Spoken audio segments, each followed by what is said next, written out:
Señor, abre mis labios y mi boca proclamará tus alabanzas. Lord, open my lips, and my mouth shall proclaim your praise. Amen.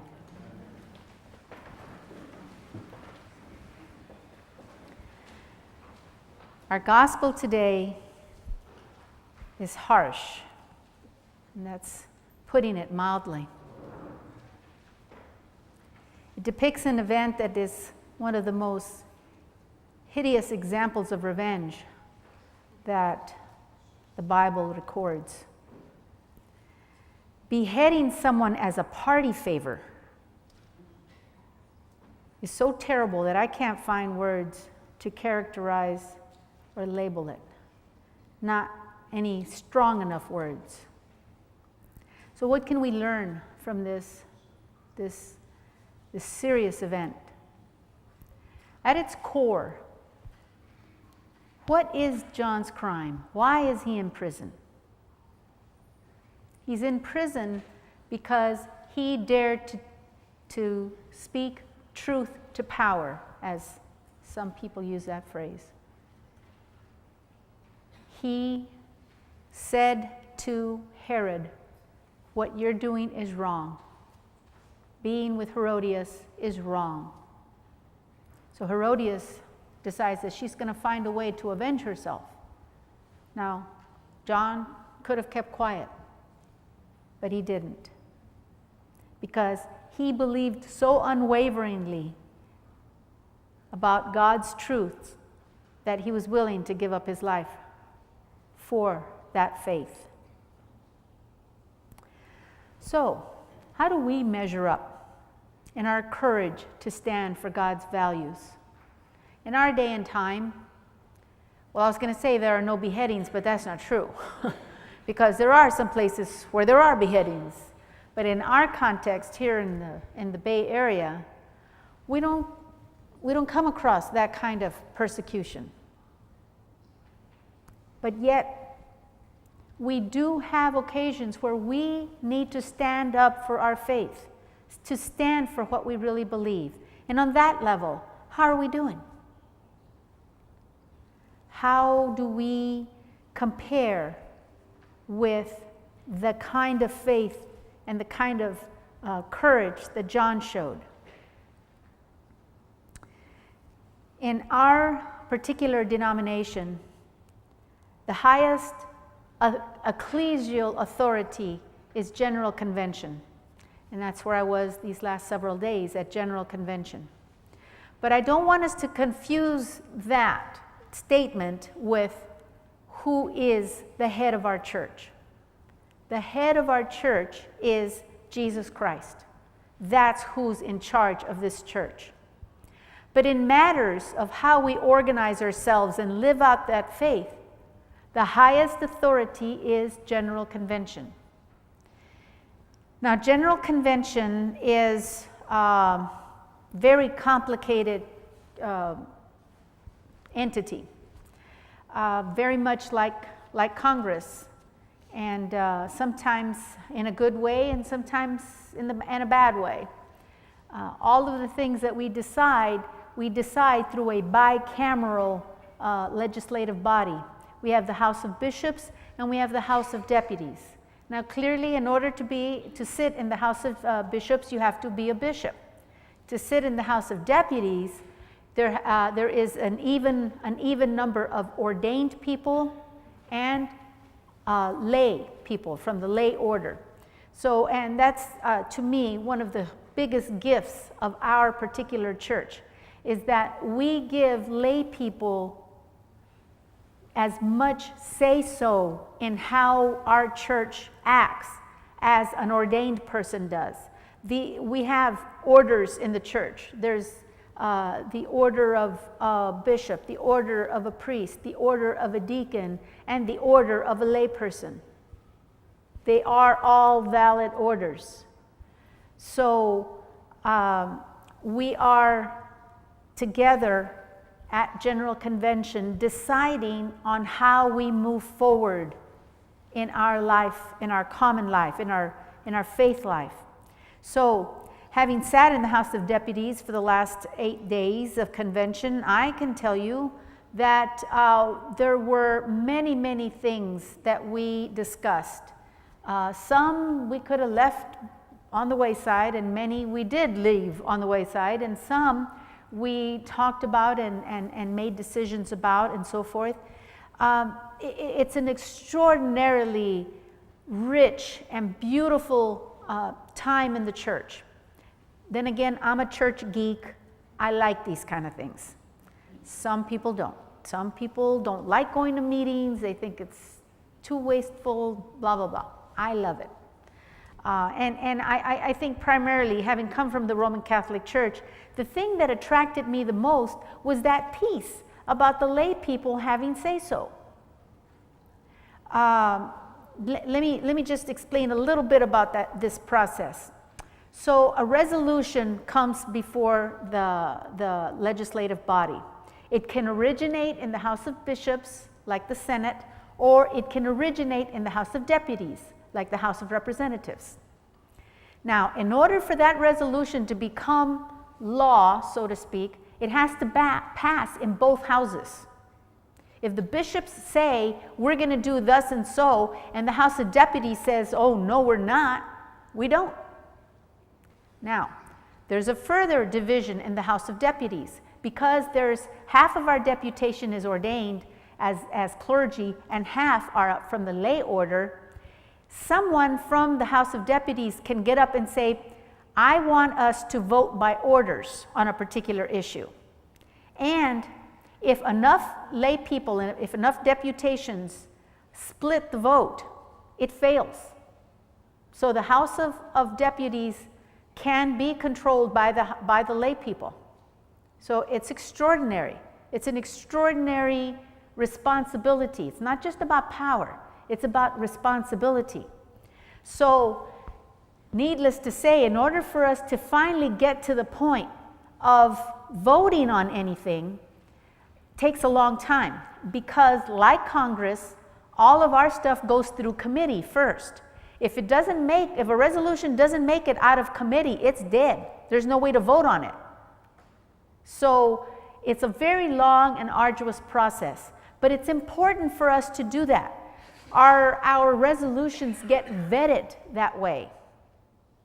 So that's a little bit of the logistical part about our church. The other part about General Convention is this extraordinary energy that is produced by having thousands of Episcopalians all sitting together, praying for one another, praying with one another through our liturgies. We have Eucharist every single day. And all of those liturgies are of a variety of styles. We had one liturgy that had a choir from Brooklyn. It was called St. Augustine's Steel Band Orchestra. Do you know what the steel drum is? You know, that Caribbean thing? Well, they had this choir there, and I was coordinating all the language translations. So I was sitting in the back of the worship space, and I heard this music start up. And as I was busy taking care of things, and I was listening to the music, and as I was listening to it, I thought, well, that sounds like How Great Thou Art. I had seen them, but I didn't expect them to play How Great Thou Art. And it was very, very distinguishable How Great Thou Art on these steel drums. It was so exciting because, as you can imagine, you've heard those rhythms, how lively they sound, how, spirit-filled. And so I was drawn. I have it on I don't have my phone with me because there's a rule here about that. but so I whipped out my iPhone and I started recording as I walked back toward, I have to put it up on Facebook or something because I want y'all to see this. This beautiful, 20-piece orchestra playing this beautiful music.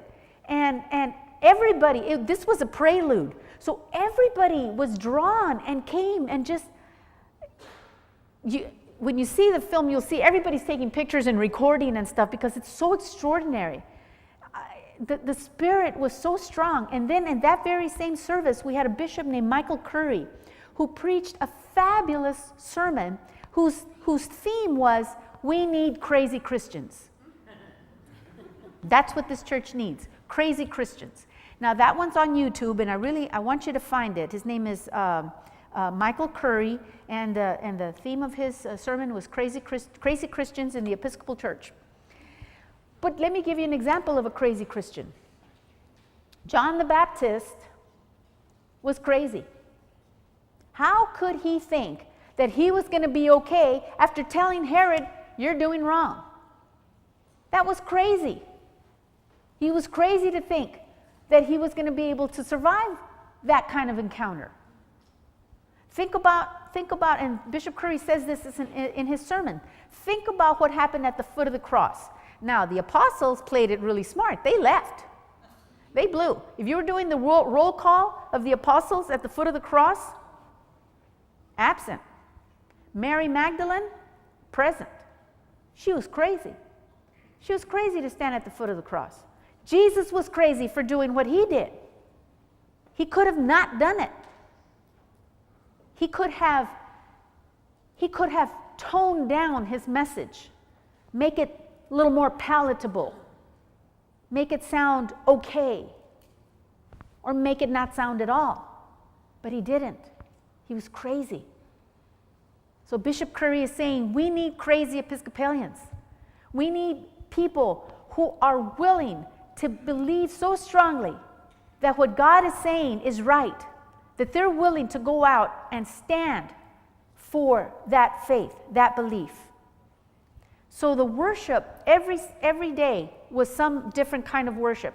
And they were all blended, English, Spanish, Hmong, Tagalog, Navajo, it was, and the music was just this rich tapestry. It was just extraordinary. And so just to have the energy of thousands, because this is the other thing about General Convention, we are the largest convention in the world. That's not a boast. We meet, this one was short, it was 8 days in legislative session, 8 days. We normally meet for 10 or more, but usually it's about 10. We met for 8 days because we were trying to see if we could figure out how to do that. So the House of Representatives of our country is about, 435 or so? The House of Deputies is over 820. The Senate is about, 100? The House of Bishops is over 300. So our legislative body is the largest in the world, and then we have a lot of peripheral people because every deputation has an equal number of alternates. So each diocese has 16 plus the bishop and however many bishops there are. Plus, we have the women's, the ECW are meeting at the same time, and then we've got all the exhibitors and all the media and all the assistants and all the volunteers. There were at least 1,000 volunteers. So all in all, we were about 7,000 people at this convention for 8 days. Now, if you were a volunteer like I was coordinating House of Deputies, you were there even longer. I left on, I left right after church on July 1st, and I just got back Friday afternoon. So it's big, it's huge. And so at worship time, we would all come together, and there's no meetings, there's no legislative, no committees, nothing. When it's worship time, everybody's supposed to be at church, but we're Episcopalians, so they didn't all show up all the time. But most of the days, they were there. We were all there together. And so the energy of just worshiping together was extraordinary. And when we started speaking in these other languages, the worship and stuff, of course, I was coordinating the translations. So, it's complicated, but it worked. And it was beautiful, and it was uplifting, and the Spirit was there. It was beautiful. So yeah, we hear stories about our church maybe is declining. But on the other hand, The church is declining in the way it normally looks. But it's not declining in other ways. I'll give you an example.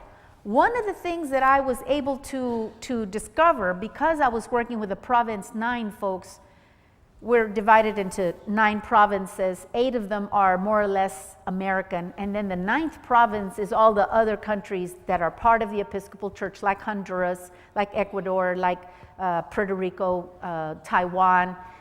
Anyway, so Province 9 are the not United States countries that belong to us. So in Ecuador, there's this amazing thing going on. In Ecuador, as in many Latin American countries, there is a very large indigenous population. And in Ecuador is no different. So there's this indigenous priest. His name is Eulogio Quito. You know how Quito is the name of one of the capitals? Well, his name is Quito.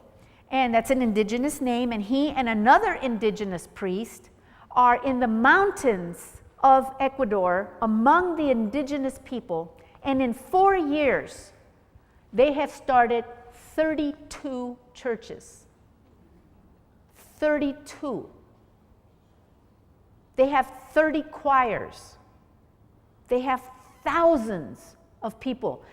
I brought a video with me because I wanted to see this thing, and they had a video, and so they had this parade where all the churches had come together for some big convocation.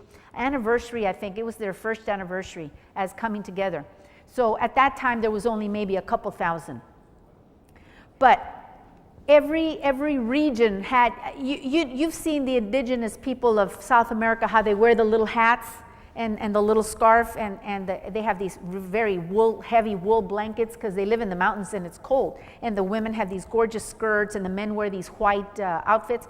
Well, every church had a different color of their wrap. So it was beautiful. There was this vibrant pink and this beautiful blue and a gorgeous green and a fabulous purple, and so these trooping down the street on their way to this big auditorium-like space. And they were singing, and so there was this person there interviewing him. Now, these folks don't speak Spanish, so I didn't know what they were saying. But the interviewer was speaking Spanish, so I could understand what the interviewer was asking, and then it would get translated into their language. But every fourth or fifth word or something like that, you could understand they were saying Episcopal. And I thought, well, I'm so glad, because I thought, what if they think that they're actually in the Catholic Church? And maybe this is they don't really understand that they're not in the Catholic Church, because our liturgies are so similar. They could, unless there's a woman standing up there, that might give them a hint, that they're not in the Catholic Church. And so these two guys, are there, and but no, they understood they were in the Episcopal Church, and they were explaining to the interviewer why being in the Episcopal Church was such a gift to them.